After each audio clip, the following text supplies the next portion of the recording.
tienes poco tiempo allí, Efectivamente. pero tú eres una persona que ha estudiado mucho ese tema. Correcto. Que lo manejas, ¿no? Bueno, lo primero que debemos decir es que es una institución que nace a la luz de la Constitución bolivariana, o sea, nace a través de un proceso de refundación del Estado venezolano, de un proceso constituyente que lideró el presidente Chávez, que fue su gran promesa electoral en el año 98, y que concluyó con el referéndum que aprobó pues, ese texto constitucional. A nosotros nos tocó presidir la comisión que redactó el título de Derecho Humano y que propuso esa institución que pudiera decirte de entrada es la Institución Nacional de Derechos Humanos de Venezuela. Es decir, es el organismo nacional para la protección de los derechos humanos en nuestro país.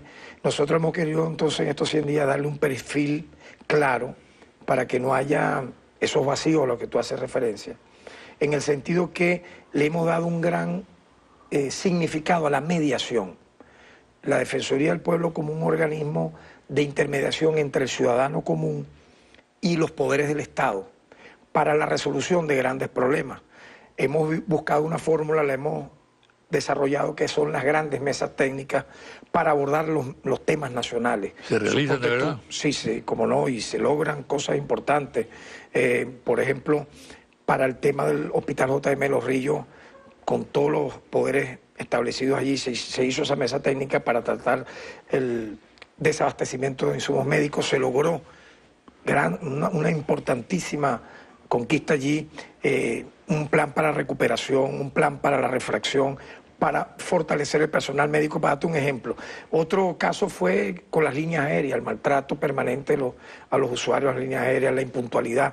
Se firmaron 18 acuerdos, desde el viceministro de Transporte Aéreo, el presidente del INAC, hasta los dueños o gerentes de las líneas aéreas, junto a la Defensoría.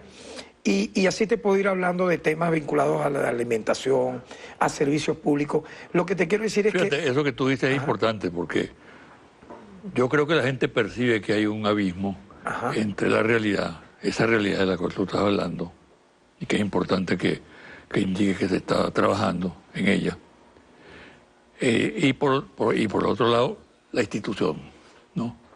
Ese abismo se observa no solo particularmente en el caso de la Defensoría, sino en buena parte de las instituciones de Venezuela, ¿no? Que no hay un acoplamiento entre esas instituciones, su funcionamiento y la realidad del país. Y hemos descubierto que esta vía de articulación es muy importante y da resultados.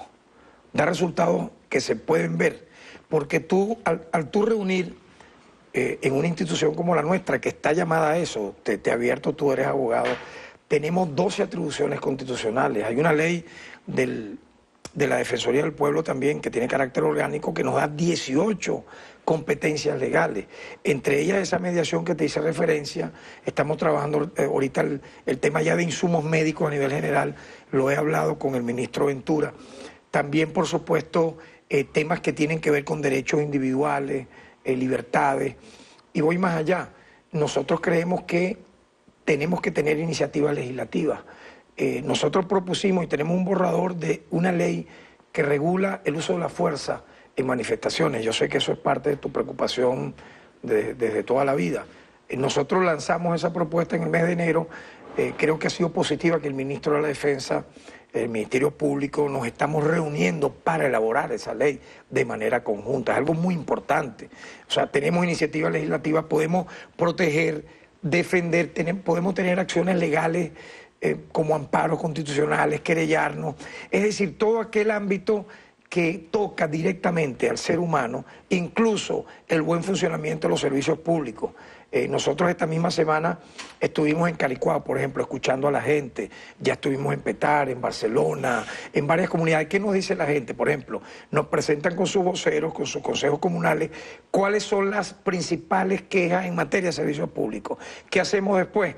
Nosotros hacemos una mesa técnica, lo logramos en Ciudad Caribia para resolver el tema del transporte, por ejemplo, y de allí convocar a los poderes del Estado. Así que creo que es una muy buena funcionalidad que tiene la Defensoría como un órgano mediador de intermediación entre los poderes del Estado y el ciudadano para ir poco a poco resolviendo problemas. Te planteo, Tarek, algunos puntos delicados, complicados, ¿no? Por ejemplo, la inseguridad, que es un tema álgido. ¿Cómo lo asumes? Mira, yo, al igual que tú, somos padres, ¿verdad?, de familia. Tengo 3 hijos, igual que tu persona, hijos, nietos. Es decir, uno a veces deja de pensar en uno mismo y piensa en sus seres queridos o cuando toca este tema. ¿Por qué? Yo lo vinculo mucho y lo asocio al tema de la violencia como un fenómeno lamentable latinoamericano donde el tráfico de drogas, no me cabe la menor duda, ha interferido para ¿Cómo asumes tú ese potenciar? tema para darle una respuesta concreta, que es lo que está pidiendo la ciudadanía? Fíjate, cuando tú ves Porque está abierto, la gente está desesperada, ¿no? Por supuesto, cuando tú ves el tema de la inseguridad y no lo asocias a algo fáctico, lo fáctico es la violencia. La violencia como un componente que ha interferido en la sociedad. ¿De qué manera lo ha interferido? Yo creo que la proliferación de las drogas, la proliferación de una transculturización que le da al joven, por ejemplo, el culto a la muerte, el culto al arma, el culto al consumismo, te lleva a que a pesar, pues yo le doy un diagnóstico multifactorial, multidimensional, no es solamente como algunos dicen social, no, está bien, es social, es policial, pero está bien, la corrupción policial, por ejemplo. ¿La respuesta cuál es? La respuesta. Yo creo que ¿Qué tiene que hacer el Estado? ¿Qué tiene que hacer la sociedad? Bueno, mira, esto que estamos hablando tú y yo ahorita forma parte de una solución. Yo creo que hay que sentar a todos los poderes del Estado que tienen que ver directamente con la lucha contra la violencia en todos sus ámbitos para, a través de los diagnósticos que ya se tienen, de los estudios que ya se tienen, llegar a conclusiones en el corto, mediano y largo plazo. Por ejemplo, muchos de los delitos, José Vicente, no ocurren en todos los municipios de un estado o en todos los lugares de ese municipio. A veces el 70% del delito ocurre incluso en algunas pocas calles de un municipio, pero impacta de manera terrible. Entonces yo creo que hay que reforzar, por ejemplo, esa política de los cuadrantes, hay que tecnificarla. Por ejemplo, a mí me gustó mucho cuando irrumpió la Policía Nacional Bolivariana en la parroquia Sucre, en Catia.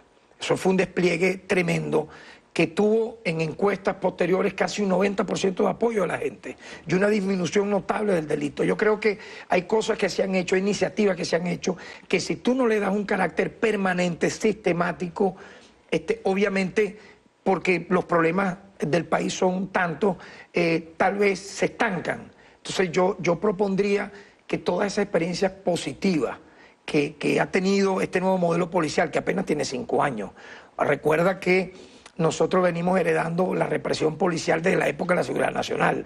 Aquí hay mucha gente que se olvidó qué fue la DIGEPOL, qué fue la antigua DICIP, qué fue la antigua PTJ, obviamente, qué fue la antigua Metropolitana. Ahí quedan taras, vicios, que un nuevo modelo policial que apenas tiene pocos años está tratando de revisar y reestructurar. Ahora, Entonces, yo creo que esa es una manera importante, reunir a todos los factores, Poder Judicial, Ministerio Público, Poder Ejecutivo, Defensoría del Pueblo, para, en base a lo que conocemos, avanzar en un nuevo modelo policial, pero en la práctica visible y fáctica, que es la que quiere el ciudadano común. Ahora, hay un tema también muy delicado, derechos humanos, ¿no?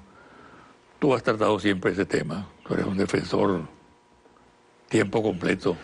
Desde los finales de los 70, nos tocó mucho a los dos combatir. Pero fíjate tú, Venezuela está en este momento en el banquillo, ¿no? Para mí es algo insólito, porque aquí no existe ni remotamente el mismo tipo de violación de derechos humanos que ocurrió en la Cuarta República.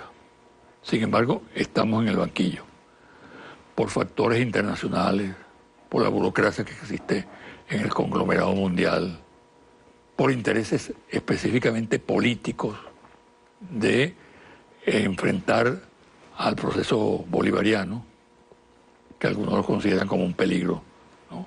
Entonces, ¿cómo explicar esa situación? Desde luego, hay hechos que afectan los derechos humanos en Venezuela, comportamientos policiales represivos que son repudiables, ¿no? Y hay ciertos estímulos a políticas violentas de represión que realmente no tienen por qué darse en un Estado profundamente democrático como este.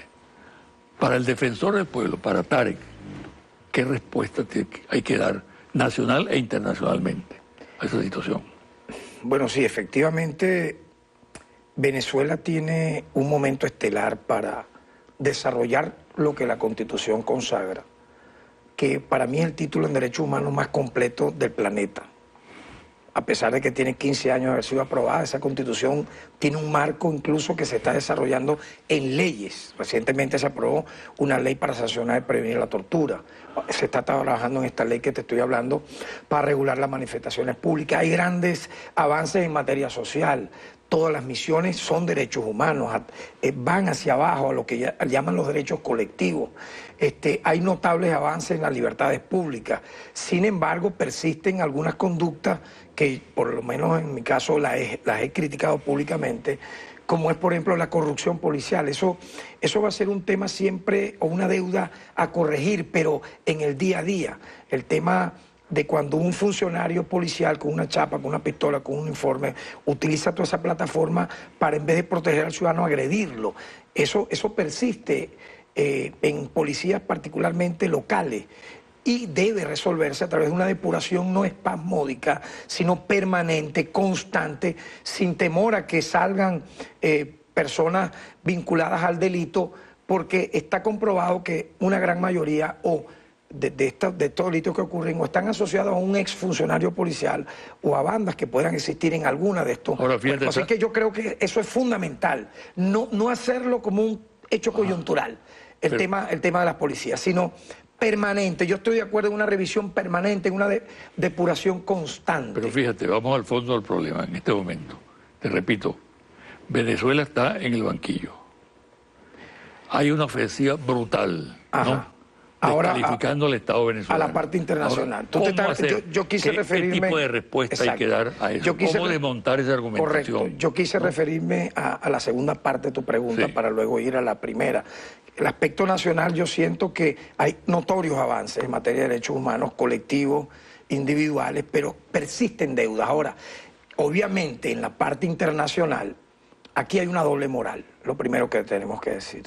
Para tratar el tema de derechos humanos, por incluso países y potencias que son constitucionalmente naciones violadoras de derechos humanos. ¿Quién ha colocado en el ojo del huracán a Venezuela en los últimos tiempos? Ha sido los Estados Unidos, un país que no ha firmado sino el 15 o el 20% de los tratados internacionales de derechos humanos, un país que no tiene un Instituto Nacional de Derechos Humanos, pero que te controla organismos multilaterales que hablan sobre los derechos humanos, eso es indudable. Entonces, obviamente que cuando un país no le es incómodo a esa gran potencia que es los Estados Unidos, ellos primero los calificaban como enemigos porque eran castrocomunistas o vinculados a lo que era la izquierda mundial. Luego buscaron para calificar países incómodos vincularlos al narcotráfico, luego al terrorismo. Ahora buscan la modalidad de países violadores a derechos humanos, incluso no siendo juez de Venezuela, no teniendo territorialidad. Obama cometió el grave error de sancionar una ley para supuestamente castigar a personas que en Venezuela violan esta materia. Entonces, concluyo, eso se desmonta como, primero, como lo ha venido haciendo el Estado en su conjunto, enfrentando esa campaña, pero ubicando la razón por qué está pasando. Yo creo que el trasfondo es utilizar el tema de derechos humanos como un arma de ataque político internacional para buscar desdibujar a nuestro país, y en el fondo es una lucha por el petróleo. Finalmente es apoderarse de las riquezas nacionales, pero el tema de los derechos humanos es usado de manera manipulada, porque mira, ¿cómo tú puedes entender que la Oficina del Alto Comisionado de Derechos Humanos de las Naciones Unidas en apenas 9 meses ha lanzado 14 pronunciamientos en contra de Venezuela? Jamás lo había hecho con gobiernos del pasado, nunca. Sí. Tú ejerciste, al igual que yo en esta materia, tú nunca viste organismos multilaterales enfrentando a nuestro país. Yo no niego que aquí existan violaciones a derechos humanos, yo lo he dicho. Han ocurrido de manera puntuales, se han castigado, se procesan, mas no es una política institucionalizada por parte del Estado. Claro, eso está claro. Pero para alguna gente no. No es un Estado terrorista, no es un Estado violador. Pero fuera del país, cuando tú escuchas, por ejemplo, a un expresidente como Felipe González, que tiene un historial de criminal, porque él organizó y pagó los GAL que mataron a nacionalistas vascos en la frontera de Francia, hablar de esta materia, o a un que colocó y minó de bases militares yanquis a Colombia, que terminaron matando y violando mujeres colombianas.